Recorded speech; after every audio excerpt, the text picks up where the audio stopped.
आदरणीय करमचंद भाई जी, हमारी बहुत स्नेही नीति दीदी जी, सुनील भाई जी एवं शाहबाद के जो प्रबुद्ध भाई बहने उपस्थित जो हैं, आप सभी को परमात्मा की तरफ से बहुत प्यार से ओम शांति। Good morning. Good morning. नमस्कार। नमस्कार। जय हिंद। जय हिंद। मैं आप सभी को आज के इस पहले दिन की यात्रा में बहुत दिल से स्वागत करता हूँ। I extend a very very hearty welcome to each and every one of you. सबसे बहुत अच्छी बात मुझे यहाँ लगी कि the program started perfectly on time. 6 बजे होते ही सर हमारा म्यूजिकल सेशन स्टार्ट हुआ और फिर एकदम समय पर, क्योंकि जब हम समय का सम्मान करते हैं तो समय आने पर समय भी हमारा सम्मान करेगा। दोस्तों, अगले एक हफ्ता हम एक सुंदर यात्रा पर निकलेंगे। आपके पास तो आप यहाँ पर आए, थैंक यू वेरी मच। कल परसों आना या नहीं आना ये आपकी अपनी व्यक्तिगत स्वतंत्रता है, इट्स योर चॉइस। लेकिन आज इस यात्रा के शुरू होने के पहले अगले एक हफ्ते हम क्या कवर करेंगे, इसका सिलेबस हम आपके सामने आज रखने की प्रयास करेंगे। ये सारे सिलेबस में अगर आपको लगता है कि ये सब हमें पता है, परफेक्टली ओके। अगर हमें लगता है कि कुछ हमें समझने की ज़रूरत है तो आप ज़रूर आइएगा। जीवन के बारे में मुझे भी लगता था मुझे सब कुछ पता है, आई नो एवरीथिंग। आज से 30 वर्ष पहले जब मैं ब्रह्मा कुमारी ईश्वरी विश्वविद्यालय में गया, तो सच्ची बात बताऊं, मैं इस विद्यालय में गया विद लॉट्स ऑफ ईगो। मेरे पास बहुत सारी डिग्रीज हैं, मैं बहुत पढ़ा लिखा हूँ, मैं इतने जगह जाता हूँ, बहुत अहंकार के साथ जब मैं यहाँ पर पहुँचा। लेकिन मैं ये भी जानता था अंदर ही अंदर, भले बाहर जब भी मैं किसी से मिलता था तो मुस्कुराहट का एक मुखौटा पहन के जरूर चलता था, लेकिन अंदर ही अंदर मैं फील करता था कहीं ना कहीं मेरे जीवन में शॉर्ट सर्किट हो रहा है, कुछ तो कमी है, ये मैं महसूस कर रहा था। और मेरे कहीं ना कहीं 96 में जब मैं मुंबई में पोस्टेड था, तब मुझे ब्रह्मा कुमारी विद्यालय के संपर्क में आया। और उस दिन से लेकर आज तक मेरी इस यात्रा में मैं हर दिन कुछ सीखता हूँ। हमारी नीति दी ने मेरे बारे में बहुत लंबा चौड़ा परिचय दिया, लेकिन एक चीज़ कहीं ना कहीं वो आप छोड़ दिए, थैंक यू वेरी मच। मैं उसको फिल करने की कोशिश करूँगा कि for the last 30 years I am a regular student of the Brahma Kumari Vidyalaya. हर दिन मैं यहाँ पर पढ़ता हूँ। क्या पढ़ता हूँ, बड़ी नम्रता पूर्वक मैं आज आपके सामने जरूर शेयर करूँगा।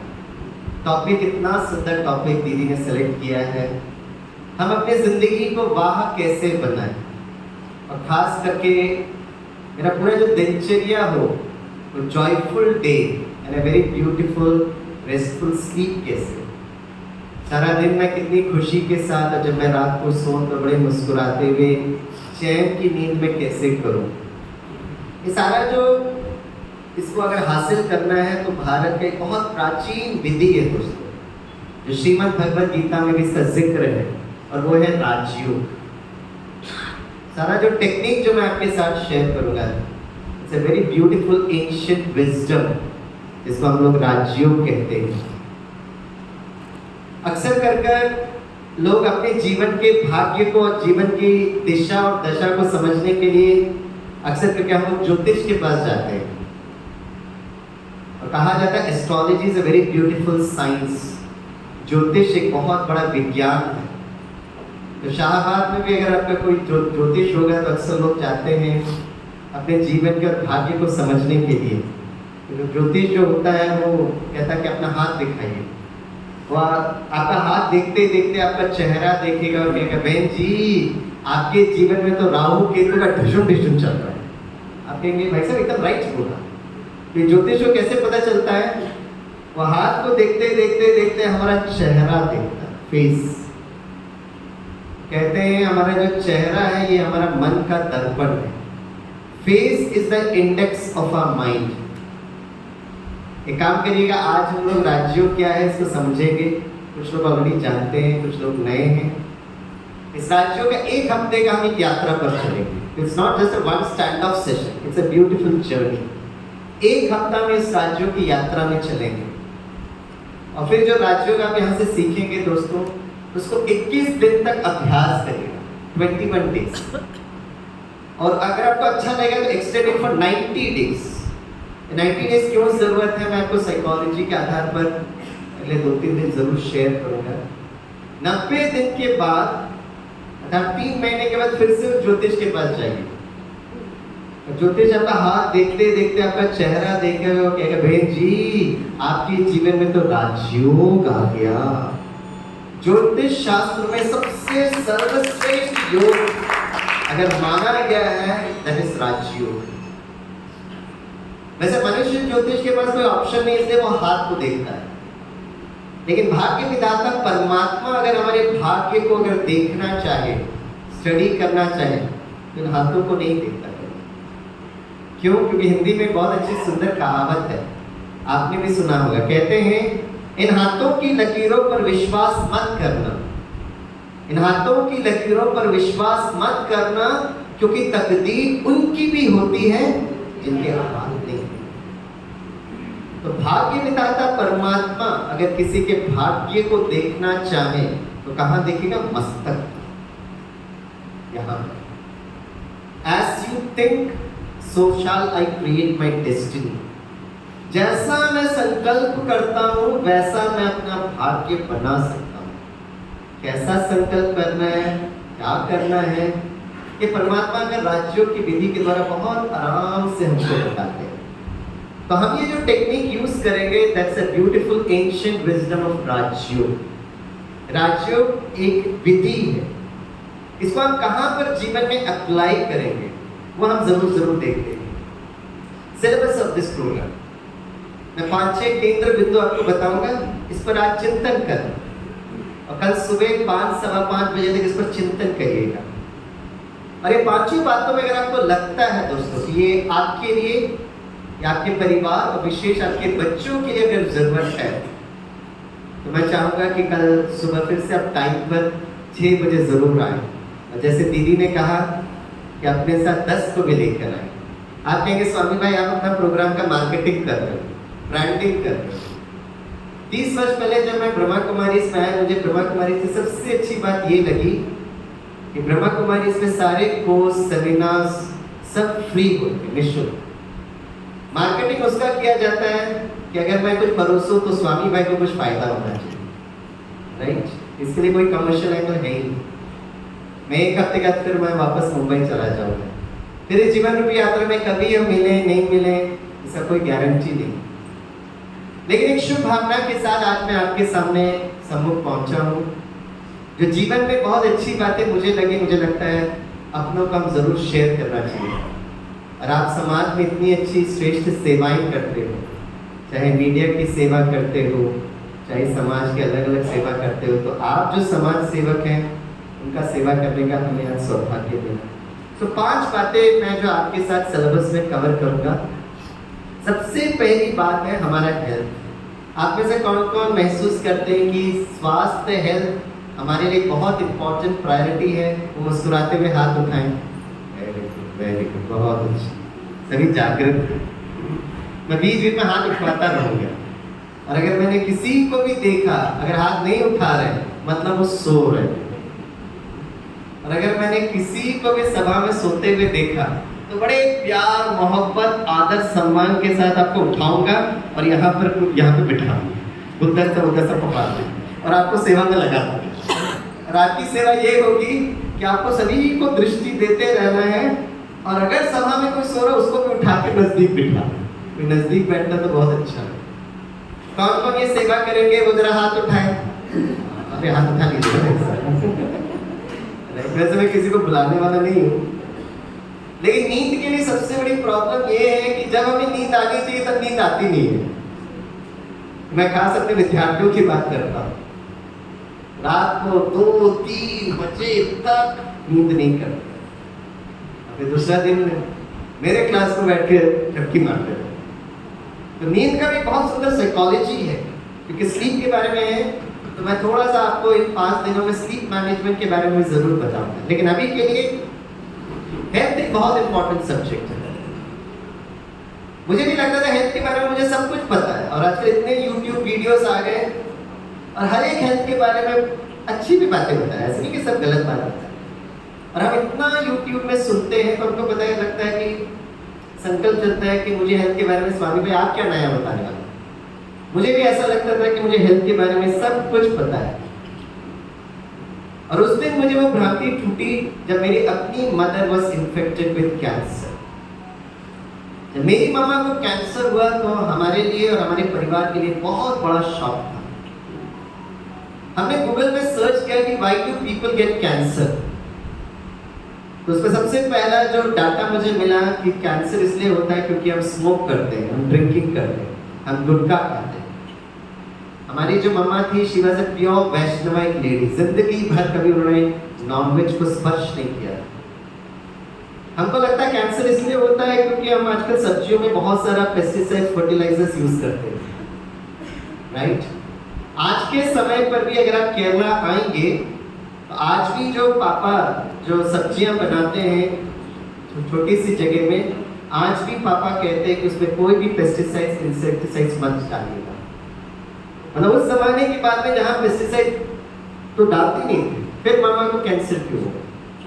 कुछ लोग कहते हैं कैंसर इसलिए होता है क्योंकि आजकल हम बहुत सारे मोबाइल फोन का यूज करते हैं। मामा के समय पे तो लैंडलाइन फोन भी नहीं था। आप सभी मुझे देखिएगा, जो आ रहे हैं बैठ रहे वो बैठेंगे, क्योंकि एक हमारा टॉपिक एकाग्रता भी है। तो प्लीज जो आ रहे हैं उनको दीदी हम बैठा देंगे। आप प्लीज मुझे जरा देखिए, क्योंकि आप इधर उधर देखते हैं ना। Yes, thank you. तो आजकल हमको लगता है बहुत मोबाइल यूज करते हैं, लेकिन मामा के समय पे तो लैंडलाइन फोन भी नहीं था। तो जब भी हम मामा को लेकर किसी भी डॉक्टर के पास जाते थे तो हम अक्सर डॉक्टर से यही पूछते थे कि मामा को कैंसर क्यों होगा, मामा को कैंसर क्यों होगा। मुझे याद आता है I was invited to one of the best cancer hospitals in the whole of South Asia. Mumbai में वो हॉस्पिटल है, टाटा मेमोरियल कैंसर हॉस्पिटल। तो एक बार मुझे टीएमसी में एक सेशन के लिए बुलाया गया था। तो जब मैं ऑडिटोरियम में गया तो डॉक्टर्स भी बैठे थे, नर्सेस भी बैठे थे, पैरामेडिकल स्टाफ थे, कुछ एक स्टूडेंट्स भी थे, कुछ पेशेंट्स भी थे। तो मैंने सभी से पूछा, अच्छा बताइए कैंसर क्यों होता है। ये सारे कारण बताए।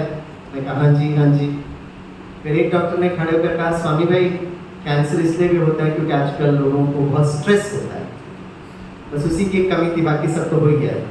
मैं कहा डॉक्टर साहब I really appreciate your input, लेकिन आपके इस ऑडिटोरियम में आने के पहले मैं आपके वार्ड को चक्कर लगा रहा था, और आपके हॉस्पिटल में एक बेबी वार्ड है, और उस वार्ड से मैं अभी डायरेक्टली इस ऑडिटोरियम में आया। मैंने वहाँ पे 2 महीने के बच्चे को suffering from last stage of blood cancer मैंने कहा मेरी मामा को तनाव हो सकता है, लेकिन वो छोटू तो अभी भोजन खाना आरंभ नहीं किया। उस 2 महीने के बच्चे को कैंसर क्यों हुआ। मुझे वो डॉक्टर बहुत अच्छे लगे। उनका नाम था doctor N Agrawal. He was from the radiation radiology department. उन्होंने खड़े होकर कहा, स्वामी भाई हम भी इस बात का खोज कर रहे हैं, still trying to discover it. Doctor साहब मुझे इसलिए बहुत अच्छे लगे क्योंकि उनकी जो ह्यूमिलिटी थी, जो नम्रता था, सिर्फ कैंसर की बात नहीं है, क्योंकि अभी वर्तमान समय में हम और हमारी टीम बच्चों पर काम कर रही है। मैं सुबह सुबह ये सब बताना नहीं चाहता हूँ, I am sorry for that, क्योंकि दीदी तो खुशियों के बारे में बताने के लिए बोल रहे थे।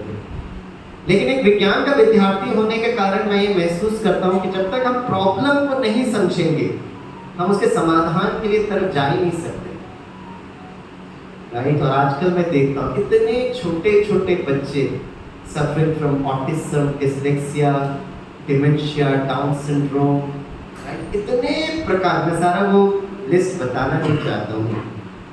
तो अगर हम आने वाले समाज के बच्चे अगर स्वस्थ रहें तो ये जानना बहुत जरूरी है। मैं आपको बहुत साइंटिफिक लॉजिकली अगले 1 हफ्ते में ये कवर करने की कोशिश करूंगा कहाँ हमसे गड़बड़ हो रहा है।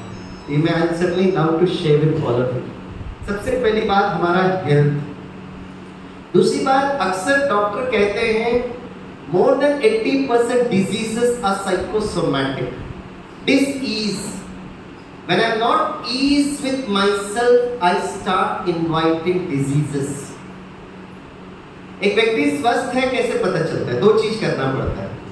सबसे पहला, शरीर में बहुत मूवमेंट होना चाहिए, शरीर बहुत हिलना डुलना चाहिए।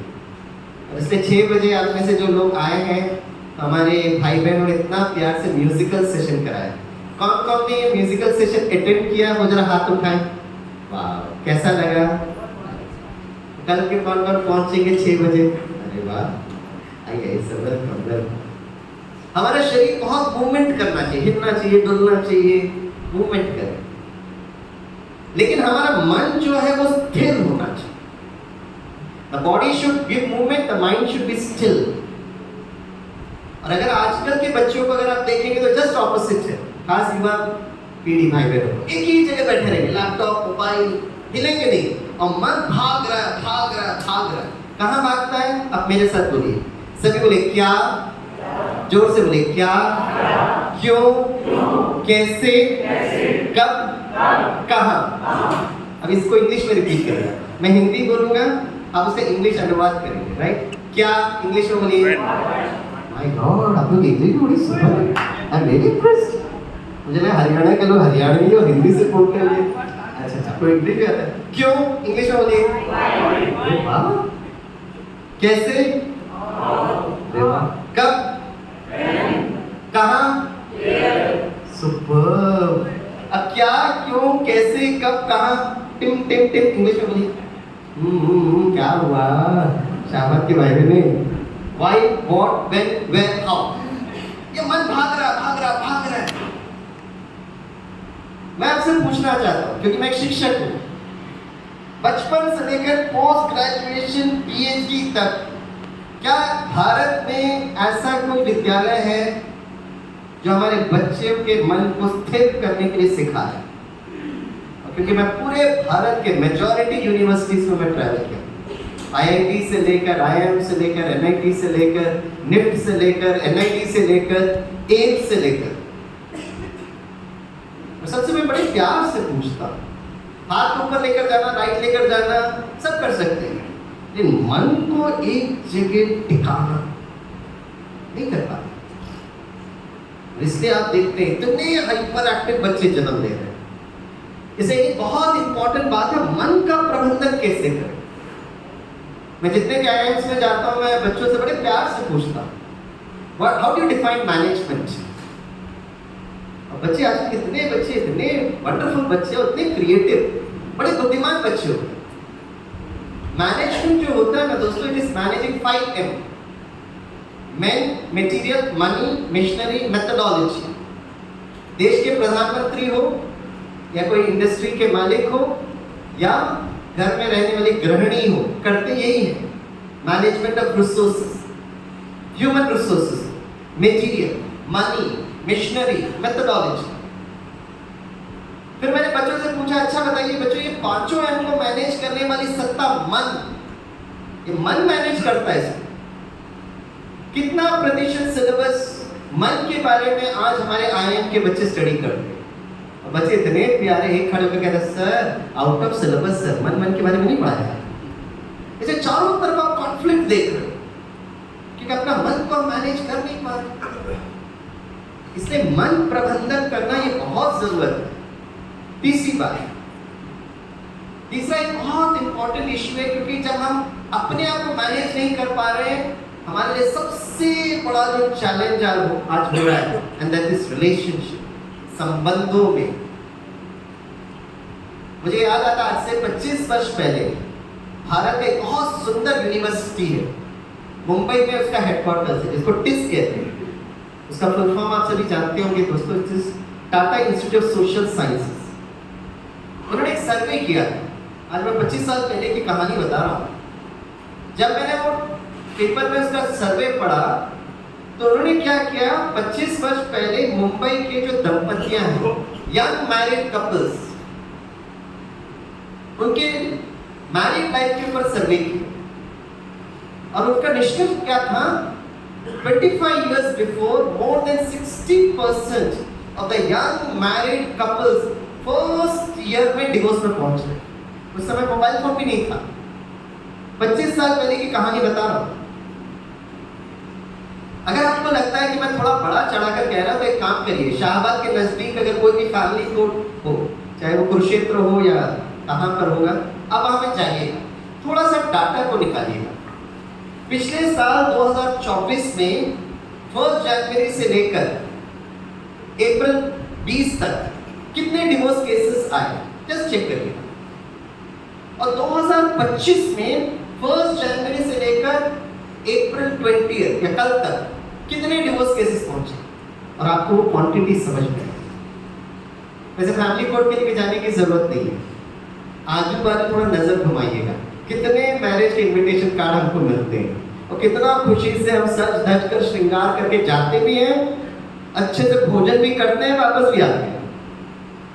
लेकिन कुछ समय के बाद आजू बाजू की कहानी हमारे सामने आती है, चाहे वो पड़ोसी हो चाहे वो रिश्तेदार हो। कितने डिवोर्स केसेस क्यों हो रहा है? आप matrimony.com, शादी.com, बहुत सारे आजकल ये वेबसाइट आते हैं, उसको आप थोड़ा सा बायोडाटा को स्टडी करिएगा। लड़के का फोटो रहेगा, वेरी हैंडसम, लड़की वेरी ब्यूटीफुल, हाईली एजुकेटेड। आपके और हमारी इंग्लिश से ज्यादा अच्छी इंग्लिश तो हमारे ये बच्चे हैं बोलते हैं।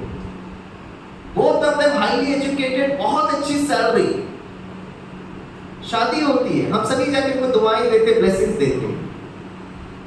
लेकिन 1 साल के अंदर क्यों हो रहा है? जब तक हम उसके मूल पर नहीं पहुंचेंगे ना, डिवोर्सेस आजकल बहुत नॉर्मल हो गया। 50 वर्ष पहले divorce means it's a very stigma, society में बोलते नहीं है, और आजकल it is become as normal as diabetes, cancer. बस 1 साल में फिर शाहबाद तो फिर भी थोड़ा सा सात्विकता है।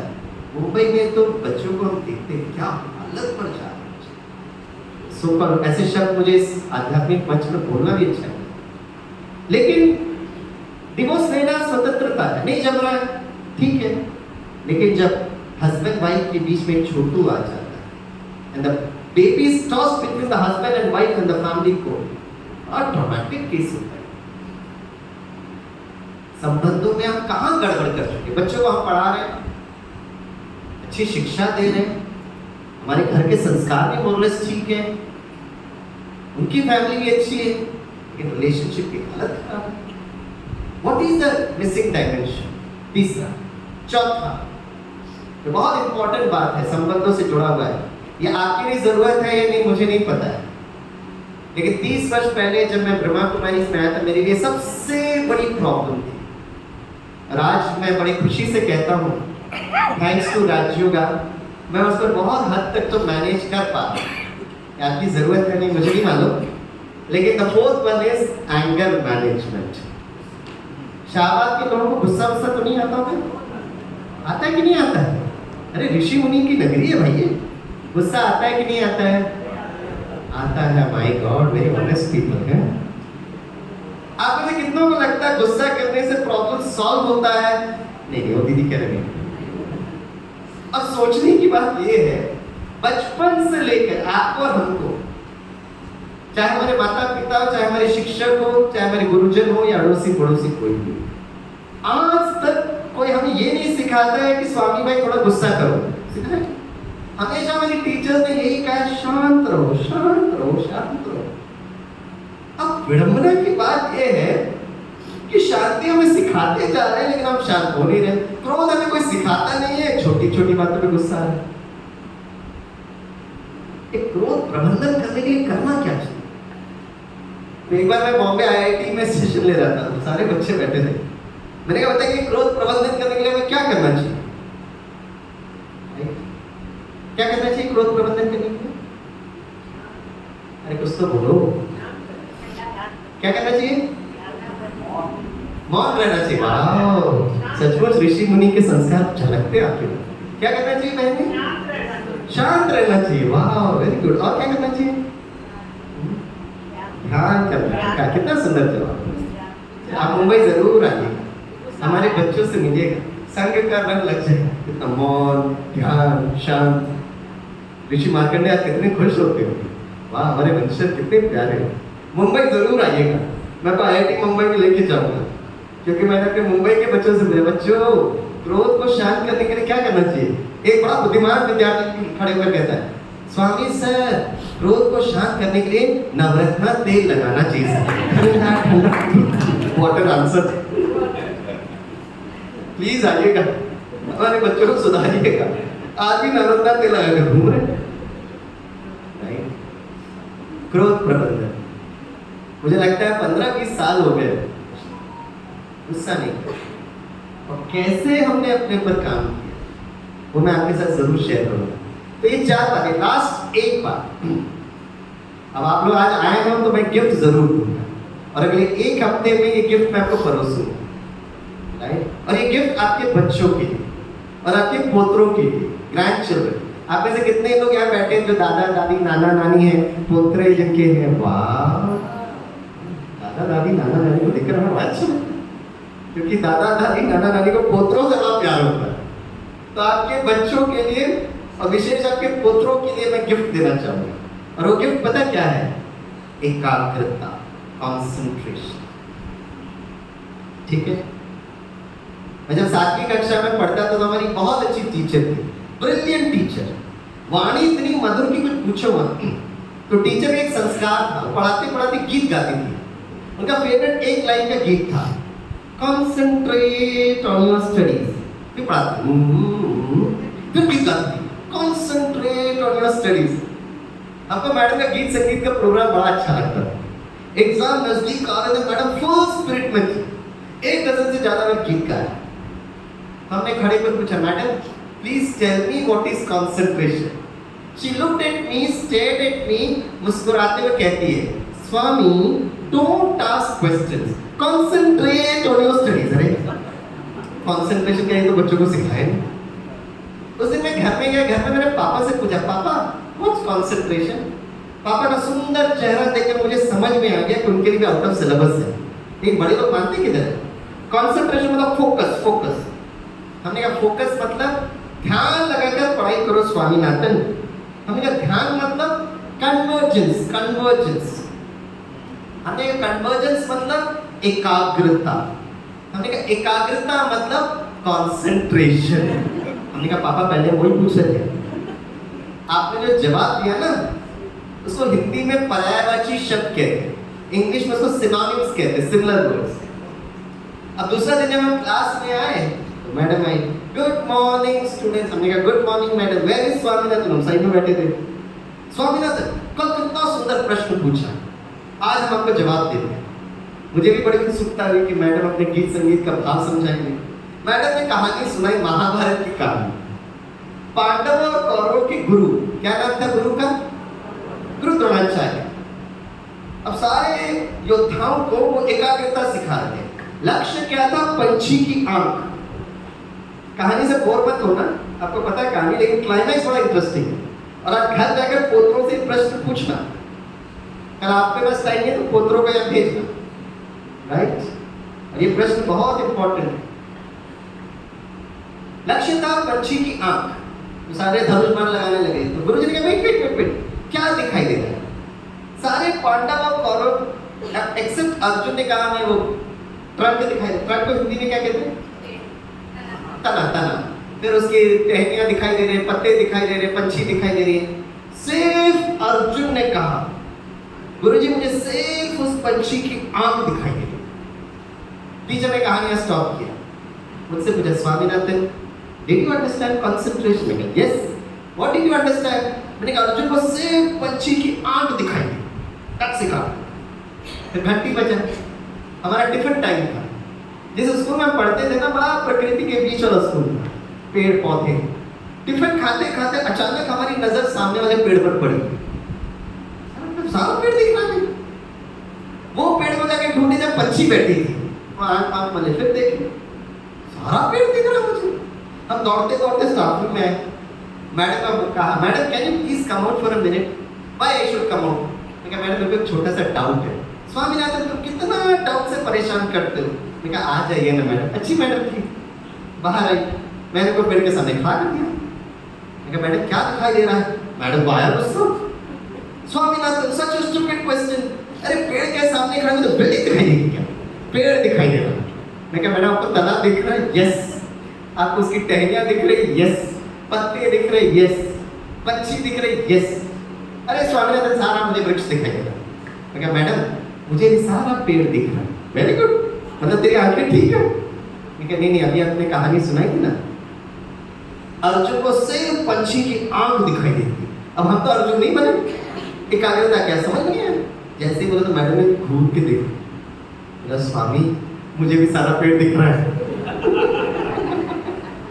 और मेरे नजदीक आती मेरे पेड़ को थपथपाती है, कहती स्वामीनाथन वेरी गुड ऑब्जर्वेशन, आप इस पर चिंतन कर और मुझसे पहले अगर जवाब मिलेगा ना तो मुझे आकर जरूर बताना। उस दिन मुझे समझ में आया the quality of an effective teacher. एक कुशल शिक्षक वो नहीं होता है जो क्लेम करता है मुझे सब कुछ पता है।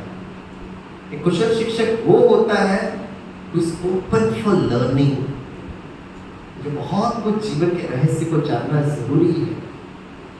जैसे घर पहुंचे तो हमारे पापा के अस्त्र शस्त्र लेकर तैयार थे, और हमारे जमाने का अस्त्र शस्त्र अमर चित्र कथा होता।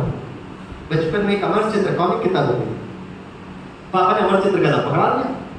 हमने किताब देखा तो फ्रंट पेज में स्वामी विवेकानंद का फोटो। पापा ने कहा Swami Vivekananda high power of concentration, और वो टेक्नोलॉजी का अभ्यास करते थे जिसका नाम है राजयोग। आप ये किताब पढ़िए, आपको समझ में आ जाएगा। हमने वो किताब पढ़ी, ये बात तो समझ में आया कि स्वामी विवेकानंद की एकाग्रता सुपर थी, राजयोग का अभ्यास करते थे। लेकिन एकाग्रता क्या है समझ में नहीं आया, राजयोग क्या है समझ में नहीं आया। अर्जुन को पंछी की आंख सिर्फ क्यों दिखाई दे रही बिल्कुल समझ में नहीं आया। लेकिन आज से 30 वर्ष पहले जब हम ब्रह्मा कुमारी विद्यालय में पहुंचे, बहुत अच्छा लगा ये जानकर कि the faculty of the Brahma Kumaris also teach ancient wisdom of Bhagavad Gita, Rajyoga. उस दिन महसूस हुआ एक विद्यार्थी था तब तो राजयोग समझ में नहीं आया। आज शिक्षक मुझे सीखना चाहिए और अपने बच्चों को सिखाना चाहिए।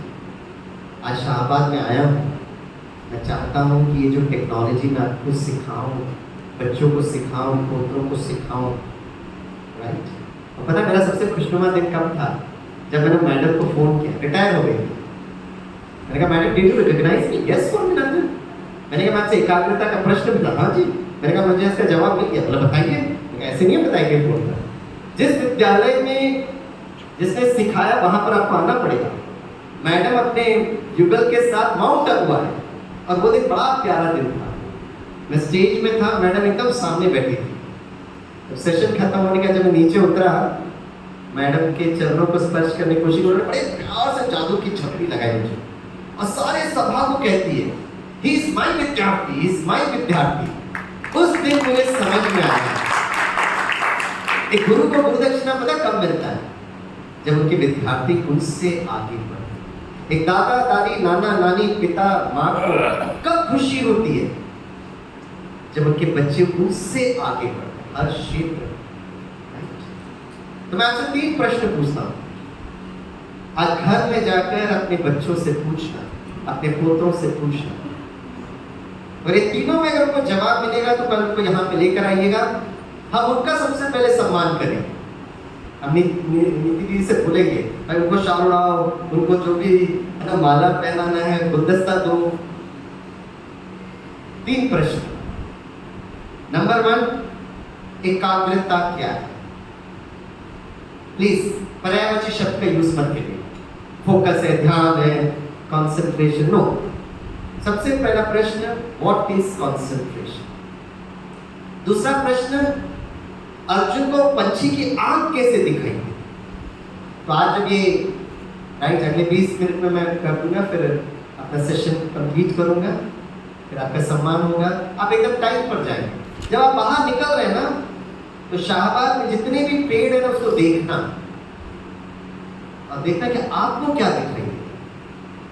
नेचुरली पूरा पेड़ दिखाई देगा भाई, लेकिन जब अर्जुन कह रहे थे कि मुझे पंछी की सिर्फ आंख दिखाई दे रही है, कुछ तो एक रहस्य था। वो रहस्य हमारे शास्त्रों में लिखा था, लेकिन वो छूट गया। तो अर्जुन को सिर्फ पंछी की आंख कैसे दिखाई देती है? और तीसरा, आपका जवाब इतना सरल और सहज होना चाहिए कि कि 5वीं कक्षा के आपके पुत्रों को बात समझ में आनी चाहिए। A 5th standard boy or a girl should be able to understand। बहुत ज़्यादा फिलोसफी नहीं बताएंगे, साइकोलॉजी प्लीज मत बताएंगे। एक 5वीं कक्षा के शुद्ध स्वच्छ पवित्र मन उसको कैच करना चाहिए। आपके पास 24 घंटे का टाइम है। और आज भी जब मैं अपने पीएचडी स्टूडेंट्स का इंटरव्यू करता हूं, एक ही प्रश्न पूछता हूं, एकाग्रता क्या है? क्योंकि रिसर्च करने के लिए एकाग्रता बहुत जरूरी है, राइट? आप कहेंगे नहीं मेरे बच्चे को रिसर्च करने का कोई इंटरेस्ट नहीं है, कोई बात नहीं। लेकिन आज सबसे बड़ा जो चैलेंज हम शिक्षक जो महसूस कर रहे हैं, मैं भी देख रहा है, कहाँ मोबाइल फोन इतना बड़ा प्रॉब्लम है। हम कभी नहीं कहना चाहिए बच्चों को पुत्रों के मोबाइल फोन मत यूज करिएगा, no. Mobile is a technology, उसका सम्मान करिएगा। लैपटॉप इज अ टेक्नोलॉजी, सम्मान करिएगा। लेकिन इस मोबाइल को मैनेज करना अगर हमने नहीं सिखाया, मैं आपको डरा नहीं रहा हूं, लेकिन मैं बड़े प्यार से आपको बता रहा हूं, आने वाले समय पर हमारे बच्चों को नींद नहीं आएगी। They're not going to sleep।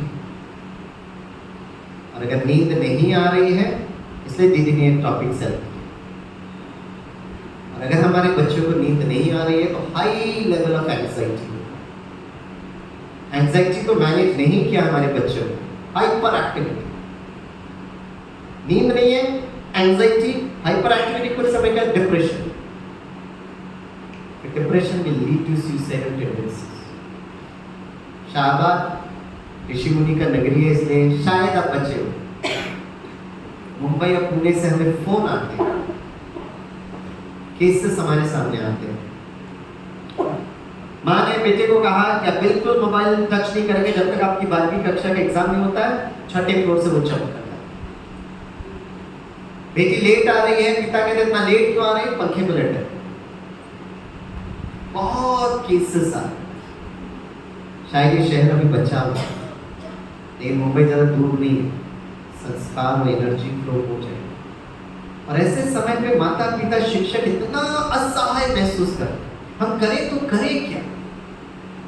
माता पिता समझा समझा कर थक गए, ट्यूशन टीचर समझा समझा कर थक गए, यूट्यूब में इतने सारे वीडियो सुना देते हैं उनको, परिवर्तन क्यों नहीं हो रहा है? जब तक हम इसके मूल पर नहीं पहुंचेंगे ना, थिंग्स विल नॉट चेंज। अब बच्चे तो छोड़ो दोस्तों, हम अपने संस्कार को चेंज क्यों नहीं कर पाते? ये भी बेसिक साइंटिफिक विधि जानना जरूरी है। ये 5 सिलेबस हमने कवर किया, राइट? तो अगले 1 हफ्ता हम एक बहुत सुंदर यात्रा पर चलेंगे, लेकिन हमारा जो टॉपिक है वाह जिंदगी वाह, खुशी के साथ हम इस यात्रा पर चलेंगे। तो कौन कौन अगले 1 हफ्ते बड़े खुशी के साथ यात्रा करेंगे? वो जरा हाथ उठाएं। वाह, thank you thank you thank you, right? कैसे पता चलेगा खुशी से यात्रा कर पा रहे हैं कि नहीं कर पा रहे हैं? आपके चेहरे से। तो आपका चेहरा कैसा होना चाहिए?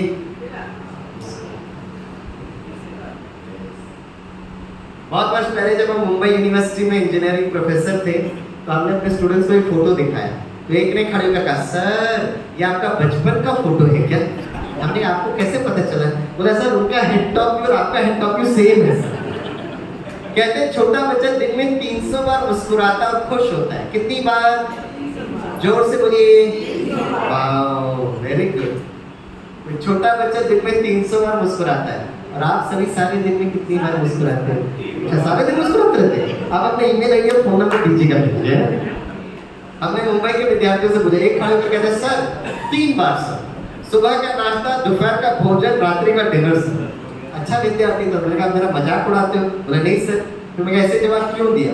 बोला सर देखा जाए तो इतने सौभाग्यशाली हैं कि आपको 3 वक्त का भोजन तो मिलता है। Enough good reason for us to be happy and smile।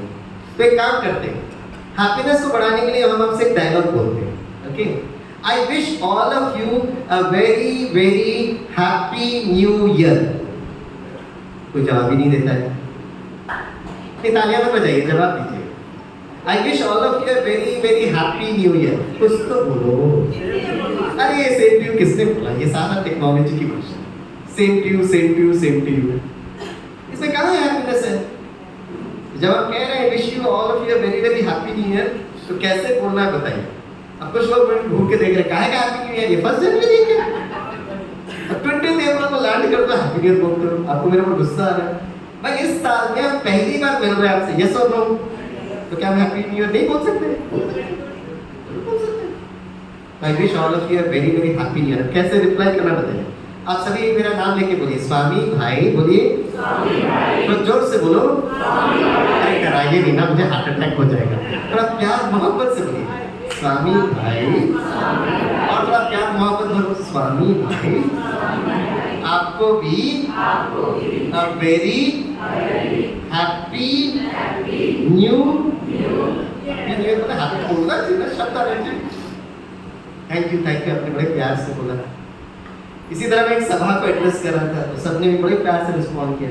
मैं देखिए जब भी एक नया साल शुरू होता है ना, हम लोग हैप्पी न्यू ईयर विश करते हैं, व्हाट्सएप में भेजते हैं, ये सब लोग सभी ने कहा यस। मैंने कहा पिछले साल भी यही किए थे, सबने कहा हाँ जी। मैंने एक काम करिए, पिछले साल के 365 दिन को आप देखिएगा और पिछले साल कब आप बहुत खुश थे बताइएगा। जैसे मैंने कहा लोग थोड़ा गंभीर हो गए, बताइए मैं हैप्पी न्यू ईयर बोलते रहते हैं, पिछले साल कब खुश थे? मैं चलो ठीक है काम करते हैं, मैं आपका काम सहज करता हूँ।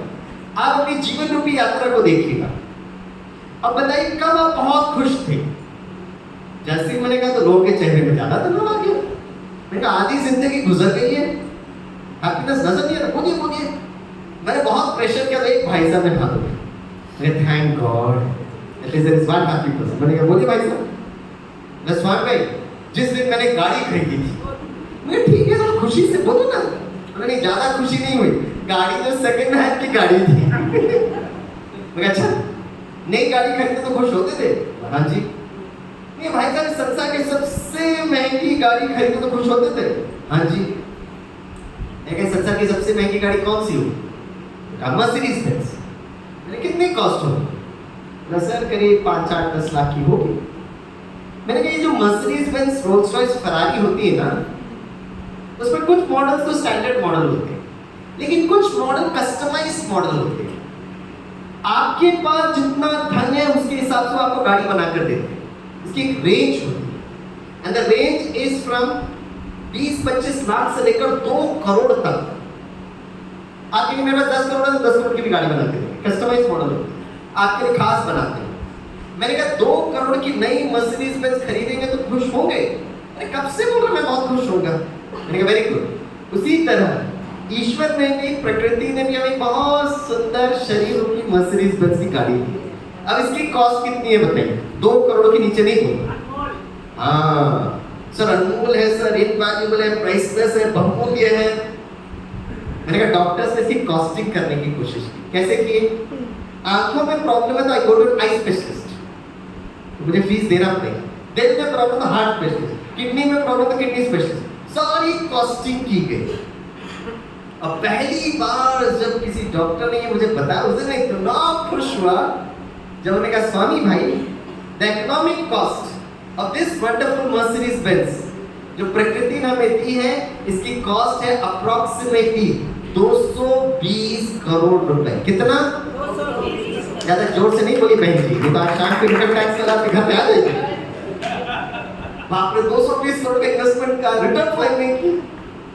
कुछ समय पहले I was invited to the university of Kathmandu Nepal, तो सारे प्रोफेसर्स बैठे थे। जब मैंने 220 करोड़ बताया तो एक प्रोफेसर ने हाथ उठाया, सर मेरे मन में एक डाउट है। मैंने पूछा क्या डाउट है? बोला भाई साहब ये जो 220 करोड़ आपने बताया वो इंडियन रुपीस में है या नेपाली करेंसी में? इंडियन रुपीस में कैलकुलेट करने लगे। बोला sir Nepali currency works out to 350 crore sir. मैंने कहा more costly Nepal, more maintenance required in Nepal. इतनी सुंदर गाड़ी मिली। अब इस गाड़ी का हमको ध्यान रखना, हैप्पी एंड हेल्दी।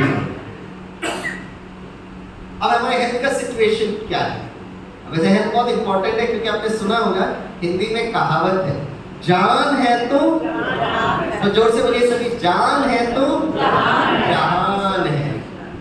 एक बार हम इंडियन नेवी को प्रोग्राम कर रहे थे, सारे कैडेट्स मेरे सामने बैठे थे। तो जब मैंने कहा जान है तो एक कैडेट खड़ा होकर कहता सर जहाज है। तो क्या मैंने बहुत खुश हुआ, राइट आंसर। अब ये शरीर रूपी जहाज की हालत क्या हो गई मैं बताता हूँ।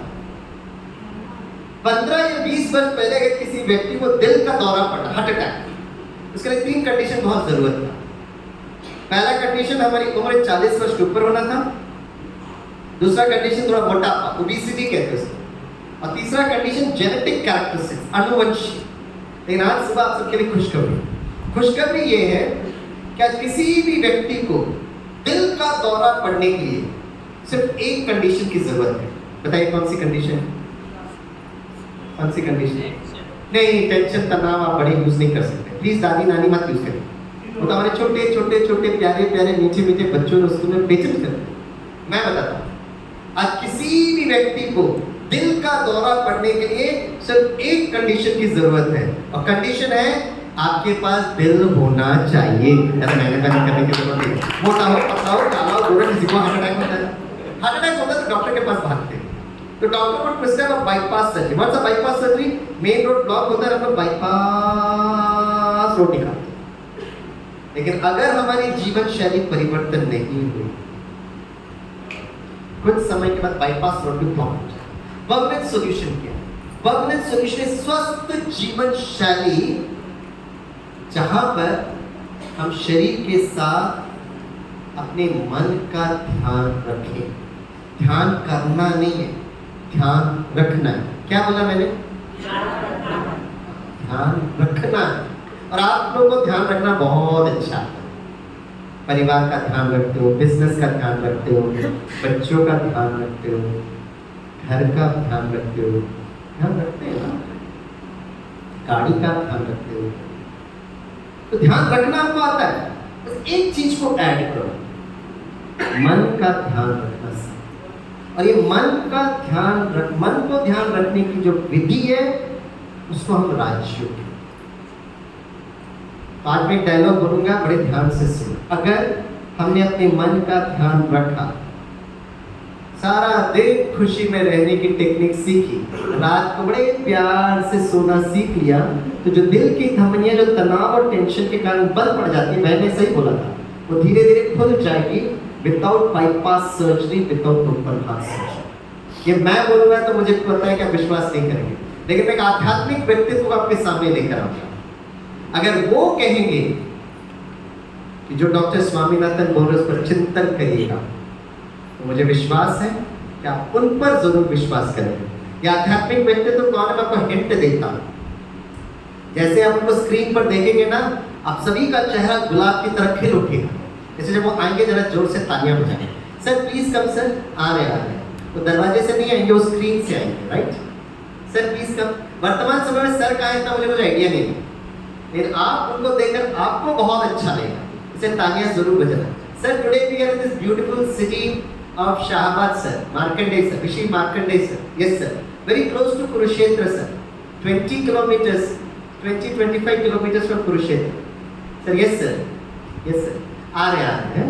तालियां जरूर बजाइए, तालियां बजाइए।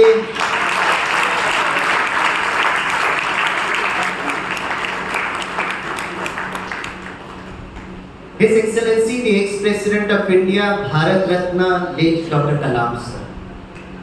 और मुझे बहुत अच्छा लगता है ये बताते हुए, डॉक्टर कलाम सर जब डायरेक्टर थे DRDO के, DRDO का फुल फॉर्म है डिफेंस रिसर्च डेवलपमेंट ऑर्गेनाइजेशन, तब उन्होंने इस प्रोजेक्ट को स्टार्ट किया about the application of Raj Yoga meditation to the most stressed out professions of our country।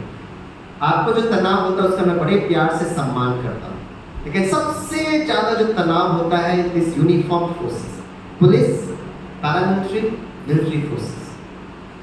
98 को ये प्रोजेक्ट स्टार्ट किए थे और ये फिनिश हुआ सन 2006 में। और इसमें जो प्रोजेक्ट पार्टनर्स जो थे DRDO के साथ ब्रह्मा कुमारीज ईश्वरीय विश्वविद्यालय, क्योंकि वो चाहते थे तनाव प्रबंधन करने के लिए भारत का प्राचीन अध्यात्म जरूरी है। और क्योंकि मैं इस प्रोजेक्ट से जुड़ा रहा, तो मेरा ये सौभाग्य रहा पिछले 25 वर्षों से भारत के हर फोर्स तक मुझे जाने का चांस मिला। Indian army, navy, air force, BSF, CRPF, CISF, NSG, SSB, ITBP, CBI, all state police forces, including some of the foreign police academy। विश्व के सबसे ऊंचाई के युद्ध भूमि में भी जाने का सौभाग्य मिला। मैं एक हफ्ता जो भी हेल्थ के बारे में बताऊंगा यूट्यूब से देखकर नहीं बताऊंगा, व्हाट्सएप में मैंने पढ़ा है उसके आधार पर नहीं बताऊंगा। सबका मैं सम्मान करता हूँ, और जो भी यूट्यूब व्हाट्सएप में भेजते हैं शुभ चिंतक होते हैं, लेकिन विज्ञान बताना बहुत जरूरत है। हल्दी खाने से ठीक क्यों होता है, ये तो पेटेंट हल्दी ने फॉरेन में कर लिया। हमारा प्रॉब्लम क्या था, हल्दी से कैसे ठीक होता है ये हमने अपने पोतरों को नहीं सिखाया। और जब तक हमारे बच्चों को हम विज्ञान के द्वारा अध्यात्म तक नहीं पहुंचाएंगे, आप और थक जाएंगे। We should bring in science to teach spirituality. We should bring artificial intelligence to teach spiritual intelligence. Artificial intelligence का जमाना है, चैट जीपीटी का जमाना है, तो टेक्नोलॉजी के द्वारा अध्यात्म, thanks to science and technology, ये सारे साइंस एंड टेक्नोलॉजी जो आपके बच्चों के हाथ में है, उस टेक्नोलॉजी हमें अध्यात्म के नजदीक लेकर आए। कल अगर आप अपने बच्चों को पोतरों को लेकर आएंगे, मैं आपको बताऊंगा कि आर्टिफिशियल इंटेलिजेंस अगले 10 साल में क्या होने वाला है, राइट? क्योंकि मेरा जो रिसर्च है क्वांटम मैकेनिक्स, क्वांटाइज ऊर्जा। तो कल 6:20 को जब मेरे हाथ में माइक मिलेगा, हम शुरू करेंगे डॉक्टर कलाम की प्रेजेंटेशन से। मैं बोलूंगा तो शायद आपको इतना विश्वास नहीं होगा, लेकिन डॉक्टर कलाम सर इस डॉक्टर कलाम सर, मैं चाहूंगा कल आप आइएगा, थोड़ा सा डॉक्टर कलाम को सुनिए। मैं हेल्थ के बारे में कितना भी यहाँ पे परोसूं, शायद आप विश्वास करें या नहीं करें, लेकिन अपने दिल के खातिर डॉक्टर कलाम से जरूर जरूर आप सुनिएगा। Doctor Kalam passed away in 2015। Last time जब डॉक्टर कलाम से मिले थे बस 2014। 2006 में जब ये प्रोजेक्ट कंप्लीट हुआ, तो medical wing of Brahma Kumari ने मुझे ऐसे प्रोजेक्ट पर भेजा, और खास करके thanks to doctor Kalam vision, वो हमेशा हमको कहते थे बच्चों पर काम, बच्चों पर काम, बड़ों को नहीं सिखाने जाओ। इसलिए मैं आज आपको तो सिखाने कुछ आए नहीं, आपके अनुभव का मैं बड़ा सम्मान करता हूँ, आप बहुत ज्ञानी योगी आत्माएं हैं, लेकिन आपके सामने मैं जब खड़ा हूँ, मुझे आपके बच्चे और खास करके आपके पोतरे नजर आते, ग्रैंडचिल्ड्रन, राइट? और 2006 के बाद medical wing of Brahma Kumari ने हमें बच्चों पर काम पे लगाया, और वो मेरा जो सेशन है, इसलिए मैं बच्चों के बहुत सारे प्रॉब्लम बता रहा था। दिस इज 2014, लास्ट टाइम जब मैं डॉक्टर कलाम से मिला in international conference on cerebral palsy. Cerebral palsy पता है क्या होता है? जब एक बच्चा जन्म लेते ही सब वो हिल नहीं पाता। एक जगह माता पिता को प्रॉब्लम है कि बच्चे इतना हाइपर एक्टिव क्यों है, और एक जगह देखिए विडंबना, वो माँ वो बच्ची को लेकर आती, मेरे गोद में देती है और कहती है स्वामी भाई कि मेरी बच्ची हिल नहीं रही है। कंट्रास्ट आप देखिए, सेरेब्रल पाल्सी कहते हैं। आप में से अगर कोई डॉक्टर्स होंगे, आप जब एमबीबीएस एमडी पढ़ते होंगे, सेरेब्रल पाल्सी के एक केस नहीं आता था हमारे पास, और आज इतना केसेस आ, और उस माता पिता को उस दर्द को समझिएगा। समाज सेवा मतलब एम्पैथेटिक, किसी के दर्द को महसूस करना। वो माँ उस बच्ची को देख रही, इतना सुंदर फरिश्ते जैसे बच्ची, लेकिन हिल नहीं पा रही। ऐसी बच्चियों को जब माता पिता लेकर आते हैं ना, हम उनके सामने खड़े हो रो भी नहीं सकते। 2014 में international conference on cerebral palsy doctor Kalam के साथ, ये जो लड़का हिल नहीं सकता तो खा खा के इतना मोटा हो गया। पापा 2 साल के बाद डिवोर्स दे दिए। माँ गीत, आज भी माँ को वंदे मातरम कहते हैं, भारत माँ की जय कहते हैं। सभी भाइयों और माताओं के लिए जरा जोर से तालियां बजाइए। जब मैं इस लड़के की माँ से मिला, तो लगा कि उस माँ के चरण को स्पर्श करो। पीछे पड़ी हो बेटी, नहीं मैं तो समझता है, जब तक मेरे में जाना मैं उसको संभालूंगी, राइट? ये डॉक्टर कलाम के साथ ही doctor N Purohit, he is the head of the department neurosciences in the Nizam Institute of Medical Sciences, Hyderabad, a Swami है, 9 to 13th of October 2014, right? जब डॉक्टर कलाम से मिल रहे थे, तो डॉक्टर कलाम का इंट्रोडक्शन हमको दे रहे थे। He had more than 30 PhD degrees to his credit. तो अगर डॉक्टर कलाम को इंट्रोड्यूस करना है तो कैसे इंट्रोड्यूस करेंगे? Doctor doctor doctor doctor doctor 30 बार बोलना पड़ेगा, but so simple, so humble, so polite. एक व्यक्ति पढ़ा लिखा है कैसे पता चलता है? यहाँ पे क्वालिफिकेशन लेके जाते हैं क्या? जिस तरह से हम व्यवहार करते हैं। तो लास्ट एक एक्सरसाइज के द्वारा मैं अंत करूंगा। तो हेल्थ के लिए 3 चीज जरूरत है, व्यायाम, भोजन और मेडिटेशन। राइट, व्यायाम भोजन में 1-1 मिनट लेकर मेडिटेशन। तो कल से हम आपको डॉक्टर कलाम बताएंगे, धीरे से मेडिटेशन क्या है बताएंगे, और कल मैं आपको एकाग्रता का डेमो करके दिखाऊंगा। अरे डेमो बताऊंगा, धीरे से एकाग्रता का गिफ्ट आपको। तो चलिए आज हम एक व्यायाम से स्टार्ट करते हैं। सभी थोड़ा सीधे बैठे, अपने जहाज को थोड़ा सीधे बैठाइए। कुछ लोग का जहाज इधर उधर तोड़ रहे हैं। मुझे जरा स्टैंड वाला माइक दे देंगे कोई? अब हम 1 मिनट के एक्सरसाइज के द्वारा अंत करेंगे, ठीक है? आजकल लोग बड़े हेल्थ कॉन्शियस हो गए, सुबह उठते साथ वॉकिंग करते, जॉगिंग करते, प्राणायाम करते, योगासन करते। हमारा स्टडी कहता है कि वॉकिंग तो कर रहे हो, लेकिन किस मानसिक अवस्था के साथ वॉकिंग कर रहे हो? वॉकिंग कर रहे हो लेकिन बहुत गुस्से से कर रहे हो। तो 50 वर्ष में तो हार्ट अटैक होने वाला 40 वर्ष में आएगा। इसे जो भी व्यायाम करें उसको बहुत खुशी से करें, बहुत आनंद के साथ। Thank you. ओके, क्या? तो चलिए एक एक्सरसाइज बताते हैं। एक्सरसाइज हमें बहुत अच्छा लगता है। सभी अपना हाथ दोनों ऐसे हाथ लीजिए, इसको अच्छे से रब करिए। चेहरे पे थोड़ा चमक भी आ जाएगी। ओके, चलिए, हाँ बस बस बस। ओके, अब ये एक्सरसाइज बहुत सिंपल सी एक्सरसाइज है। अपना बायां हाथ ऐसे रखना, अपने इंडेक्स फिंगर पहले देख लीजिएगा। इंडेक्स फिंगर लेना, इसको 3 बार टैप करना और एक शब्द कहना। पता है क्या कहेंगे? वाह वाह वाह वाह जिंदगी वाह। वाह वाह कहना। हमारे मुंबई के बच्चे सुबह उठा हाय हाय से चालू करें, और हाय हाय करते करते वाई वाई, और वाई वाई के बाद क्राई क्राई। तो आज से हाय हाय नहीं करेंगे, वाई वाई नहीं करेंगे, क्राई क्राई नहीं करेंगे। क्या करेंगे? सभी अपना हाथ ऐसे रखें, इंडेक्स फिंगर लें, 3 बार टैप करके बोलें वाह वाह वाह वाह जिंदगी वाह। अब मैक्सिमम लोग तो बहुत अच्छा कर रहे हैं, लेकिन मैंने देखा कुछ लोग पता कैसे कर रहे हैं? वाह वाह वाह जिंदगी वाह। काहे का वाह? दीदी हम आपसे परमिशन लेते हैं, आपने हमें निमंत्रण दिया, आपने भी उनको निमंत्रण दिया।